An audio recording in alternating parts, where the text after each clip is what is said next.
السلام علیکم۔ میں آپ سب بھائیوں سے ایک چھوٹی سی حدیث شیئر کروں گا۔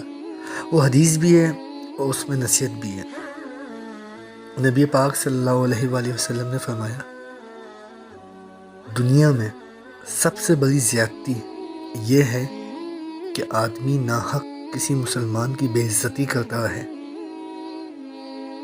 ہمارے معاشرے میں یا ہمارے اسلام میں سب سے کلوز رشتہ میاں بیوی کا ہوتا ہے، اور عموماً 80% ہمارے مرد حضرات اپنی بیویوں کو بے عزت کر رہے ہوتے ہیں، ذلیل کر رہے ہوتے ہیں، یہاں تک کہ ان کی بے عزتی کرتے کرتے ان کے ماں باپ پہ چلے جاتے ہیں، ان کے ماں باپ کو بے عزت کرتے ہیں اور ناحق کرتے ہیں۔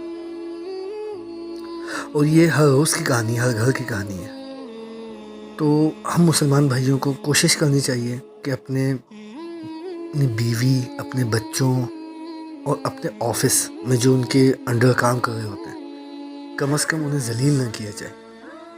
غصہ ہر انسان کو آتا ہے، کوشش کیا کریں اول کہ اپنے غصے پہ قابو رکھیں، غصہ پی جائیں، لیکن غصے کا مقصد یہ نہیں ہوتا کہ ہم سامنے والے کو ذلیل کرتے رہیں۔ تو بس اللہ پاک ہمیں چھوٹے چھوٹے گناہوں سے بچنے والا بنائے، نبی پاک صلی اللہ علیہ وآلہ وسلم کے نقش قدم پہ چلنے والا بنائے۔